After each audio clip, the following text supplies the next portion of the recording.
Bria Hartley is to miss the remainder of the season. She's out for the season. Yes, you heard me correctly. I'm here to tell you the most dirtiest player in the WNBA contract has been written. It happened in a blink. One hard cut, one crowded lane, and then the sound every athlete dreads. Neon hardwood, breath stolen out of a building that had been roaring a second earlier. Sophie Cunningham didn't bounce up this time.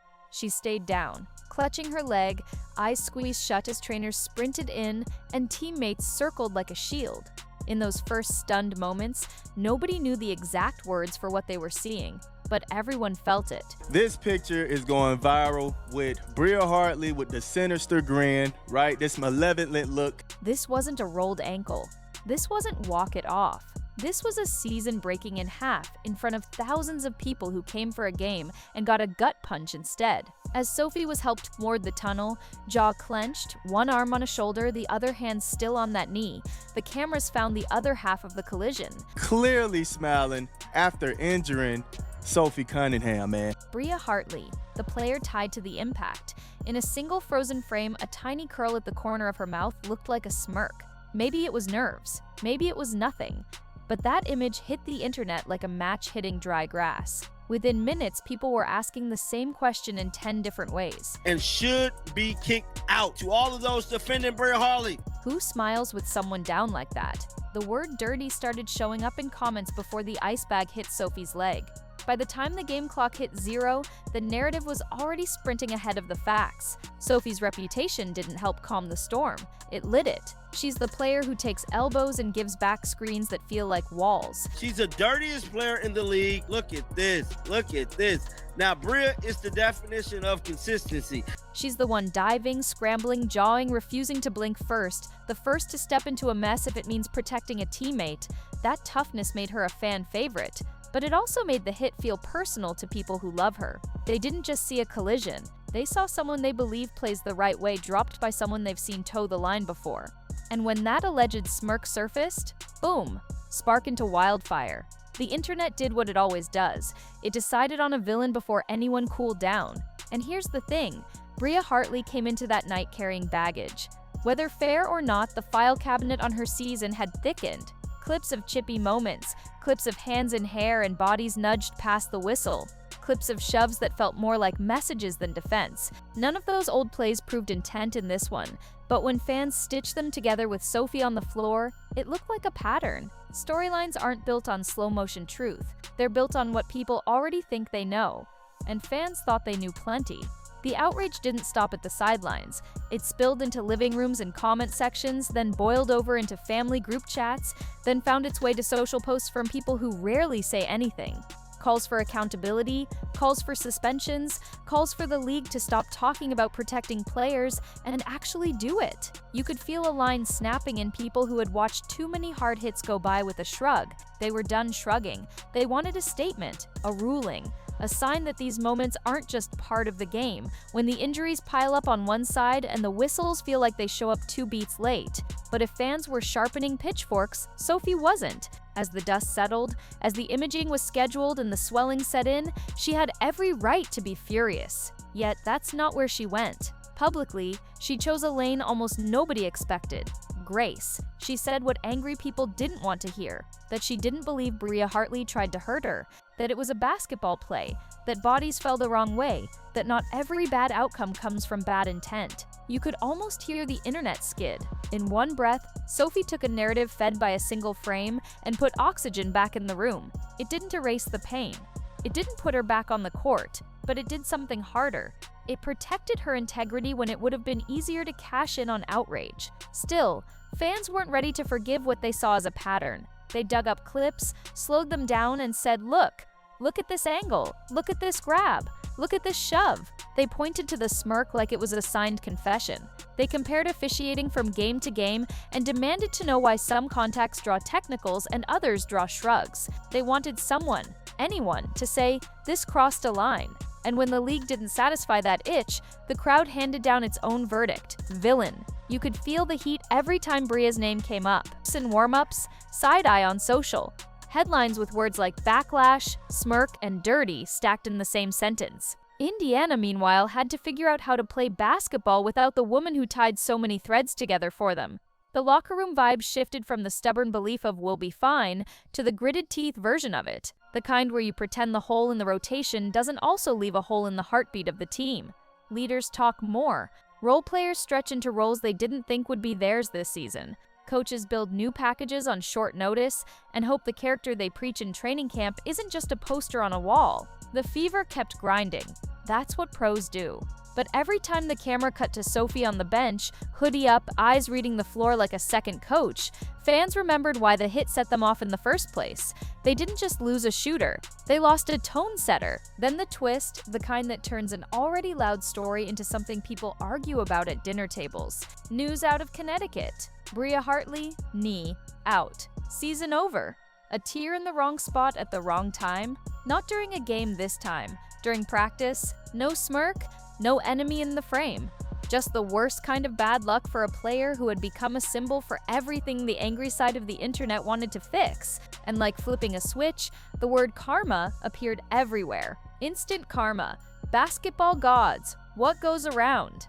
It was messy and human and predictable. If you had been screaming into the void about justice one week, the next week felt like the void screamed back. Here. Some fans took a victory lap they'll never admit to later. Others said exactly what they were thinking in all caps. A brutal part of fandom bubbled up, the part that forgets there's a person inside the jersey. But another part of the fan base, often the same people, felt an uncomfortable twinge. It's easier to hate a clip than a recovery timetable. It's easier to boo a reputation than picture a surgery. The twist forced a question into the room. If you wanted payback, is this really what you meant? For Sophie, the answer was simple. No. She didn't need an injury to even a ledger she never thought should exist. The same voice that took heat for defending intent now had to watch the person she defended take the long walk she'd just taken. If she was human, sure, a flicker might have fired, a tiny private "so now you know." But that isn't where she lives. The real estate Sophie occupies is quieter and stronger. It's text your opponent after the news land. It's wouldn't wish this on anyone territory. It's the kind of grace people talk about, but only a few carry in the moments that would excuse them for dropping it. She didn't want anyone's season to end. Not hers. Not Bria's. Not even after that photo. And it's worth saying out loud, there's a difference between explaining a play and excusing a pattern. Fans weren't imagining things when they said we've seen rough stuff before. They weren't wrong to demand consistency from whistles or accountability from decision-makers who use physical as a shield until it becomes dangerous. They weren't wrong to be protective of a team that seemed to take more than it got. The lie would have been pretending everything was fine. But Sophie never said everything was fine. She said this play wasn't what you think. She said not every villain is wearing fangs just because a picture makes you feel like they are. She can hold two truths in the same hand. Our league needs to protect players better. And this moment wasn't an assassin's move. That balance is rare. It's also why she's the center of this story's moral axis. Back on the Fever bench, leadership by absence turned into leadership by presence. Sophie's voice carried in timeouts. Her eyes cut to matchups before coaches pointed. She poured energy she couldn't spend on hardwood into team chemistry and scouting details, and the little jokes that unclenched shoulders in the fourth quarter. That's not a box score thing. That's a culture thing. And culture is what shows up in a team's posture when the first run hits them, or when the road gets loud, or when a call goes the wrong way and the group has to decide if tonight is the night they decide the world is against them. With Sophie in a crew neck instead of a jersey, Indiana kept choosing together. It didn't erase the hole, but it kept the hole from swallowing them. Meanwhile, the highlight reels kept recutting the same collision with new captions. Freeze, rewind, frame by frame. Did you see the knee angle? Did you see the fall? Did you see the face? People kept trying to solve intent like it lives at the end of a slider bar, but intent doesn't sit cleanly in pixels.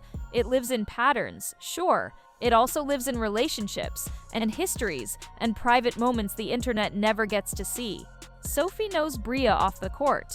She knows the long hours nobody claps for, and the parts of a competitor the public will only meet in retirement speeches. That insight didn't make her blind. It gave her context. Context is what keeps us from turning people into cartoons. If you wanted the villain edit, you'll always be able to make one. Stack the hair pull with the shove, add a soundtrack, frame the grin. If you wanted the redemption edit, you can make that too. Show the rehab, play the sit-down interview where eyes get wet, stitch in a charity clinic in the off-season where kids hang on a player's every word. The truth is rarely in either cut. It's in the part where two people who play impossibly fast games under impossible pressure had impossibly bad luck at the exact wrong time. That doesn't make the sport gentle. It makes the story honest. And because people came for a story, let's say this part plainly. Yes, the instant karma twist was cinematic.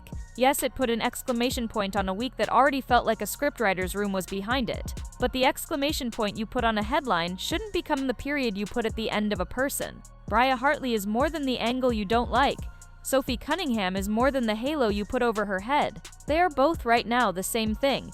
Athletes with scars they didn't want and calendars full of rehab blocks they didn't plan. So what does a hero do with that? She doesn't gloat. She doesn't rewind the smirk and tell herself a bedtime story about justice. She picks up the phone. She says, "Heal up for real." She says, "See you next year." She says, "I still don't think you meant it." She says, "We're good." Then she goes right back to work. Because that's what she knows. Quads, core, glutes, range, ice, heat, repeat. The grind isn't romantic, but it's righteous. It's the part of sports that doesn't trend, but makes everything that does trend possible. Heroes keep receipts, not of slights, but of the hours they put in when nobody is watching. If you're the league, this is the moment to listen. Not to the loudest voices trying to set fire to the last thing that upset them, but to the smartest ones asking for better guardrails, clarity in officiating, consistency from night to night. Real support for player safety that doesn't only arrive after the biggest names get clipped. This isn't about turning a physical league into a no-contact clinic. It's about making sure physical doesn't morph into punishable by MRI. It's about owning the truth that fans can handle. Accidents happen and systems can still improve. You can hold both. Back to the bench, then back to the gym, then back to the camera that will eventually find Sophie in a warm-up line instead of a hoodie, back to the little look she gives a teammate after a made three that says, "This is what I missed," back to the screener who feels the shoulder blade of a defender and flips the angle at the last second because that's timing. You can't practice without living it. The comeback arc writes itself if the person inside it refuses to let bitterness take the pen, and that's Sophie. Competitive to the bone, sharp where people think she's just scrappy, soft-spoken exactly, until you need a voice that cuts through fog. What about Bria? She has a page to rewrite too. Injuries can harden you or humble you. They can make you lean on excuses or lean into growth. Fans will be ready with their minds made up, because that's how this works. But players get to decide who they are next. Maybe the next version plays as hard without playing so close to the edge that people don't know what to call it. Maybe the clips people remember are all buckets. Maybe not. That's a choice. But the door is there, and no twist of fate will walk through it for her. And fans? The truth is, we love heroes and villains because they make games feel like epics. But real epics have chapters where both archetypes cry, and both miss time, and both learn something. If you came here for revenge and got relief instead, sit with that a second. Ask yourself why seeing someone else in a brace makes you feel lighter. Then think about the player you actually care about and what you want her world to look like. If the answer is fairer calls, safer lanes, fewer collisions that look like slow-motion car wrecks, then you and Sophie are on the same side, demanding better without burning people down to get it. The final few notes of this season's song won't be sung by Sophie on the floor, not this time. That's the heartbreak nobody can narrate away. The footage will live on the fall, the screenshot, the uproar, the twist, the quieter moments after. But when the music fades, people will remember something beyond the frame. The way Sophie responded. Not with a list of punishments, not with an "I told you so" when the headline flipped. With a steady spine and an open hand. With the kind of leadership that holds a room together when every reason exists to split it apart. And when she steps back on the court next year, the building will feel it. The first make will feel louder. The first drawn charge will pull a grin out of people who swore they'd stay calm. The first time she daps a teammate after a tough finish, every rehab hour will collapse into 1 second of joy. And somewhere on a different night in a different city, Bria Hartley will likely take a first step that doesn't feel 80% or 90%. But just like hers again, the camera might look for a villain. It might look for a hero. But the smarter lens will find two competitors, both changed, both carrying something the other understands all too well. So was it karma? Was it coincidence? Was it simply the law of averages in a sport that moves too fast for perfect endings? You already know my answer. Sometimes the labels matter less than what they push us to consider. If karma is your word, let it inspire compassion, not gloating. If coincidence is your word, let it push you to fix systems so bad luck doesn't have to carry so much weight. If justice is your word, make it about safety and standards, not revenge. And if hero is your word, look at how Sophie wore it, without asking for it, without weaponizing it, without losing who she is. In the story people will tell months from now, the headline will still sparkle: collision, controversy, karma. But the line that lingers will be smaller and stronger. Sophie chose grace when fury was easier. That's the kind of choice that turns a hard season into a foundation instead of a fracture. That's the kind of choice that multiplies inside a locker room and a fan base. The kind that recruits. This is how we do it here. That's legacy stuff. Not the stat line, not the clip count, the character. If you've watched this far, you probably felt the same thing I did when the camera found her face on the bench after the diagnosis. Not pity, respect. The game takes. Sophie gives back. And when next season opens and her name comes over the loudspeaker, remember the moment the building goes from buzz to blast. Remember why. It's not just the threes or the toughness or the talk. It's that we saw who she was when everything in her world said be something else. She didn't. She showed us how to be better fans, better teammates, better rivals. She showed us how to hold firm without hardening. So here's the last thought, the one that closes the book without slamming it. 2 players fell, 2 seasons ended, and one truth rose above the noise. How you respond when it's unfair says more than anything that made it unfair. Sophie Cunningham responded like a leader. Bria Hartley has a chance to come back different. The league has a chance to listen. And all of us have a chance to be a little less certain about our heroes and villains the next time a single frame tries to tell us everything. Because the real story, the honest story, lives in the minutes nobody posts. That's where grace grows. That's where the comeback starts. And that's where this chapter, messy, human, unforgettable, hands the ball off to the next. And if you want one more layer most people ignore, it's the part where athletes rebuild confidence before they rebuild minutes. The first jump stop after a knee injury isn't about landing, it's about trusting that you will. The first closeout where you slide hard and cut without thinking, there's no camera angle for the quiet war in your head. Only the result. Sophie will win that war the same way she wins most things, repetition, until doubt has nowhere to live. 10 clean reps become 50. 50 become a scrimmage. A scrimmage becomes the day the trainer says, "You look like you." That sentence is better than any headline. There's a message here for every kid who watched this saga and learned the wrong lesson about being tough. Tough isn't a chest bump after a bad foul or a glare for a camera. Tough is telling the truth when it won't go viral. Tough is texting the person the internet told you to hate and saying, "Heal up." Tough is not hiding from the film of your own fall, it's showing up the next morning, even when showing up reminds you of everything you lost. Sophie put a spotlight on the real definition without ever needing to write it. That's leadership that lasts longer than jerseys. Maybe that's the real ending people will talk about when the clips stop looping. The culture shift. A team that saw its heartbeat refuse to harden will carry that forward. A league that watched 2 seasons end in a fortnight will tighten screws that were already turning. And fans who felt the thrill of calling someone a villain might catch themselves the next time they're tempted to celebrate pain. If you felt that little twinge when karma became crutches, keep it. It's a compass. So when the calendar turns and the ankle weights come off and the first net snap sounds like a speaker test for the soul, remember this chapter: collision, controversy, karma, and then something bigger: character. That's the piece you can build dynasties on. That's the part that won't ever need slow motion.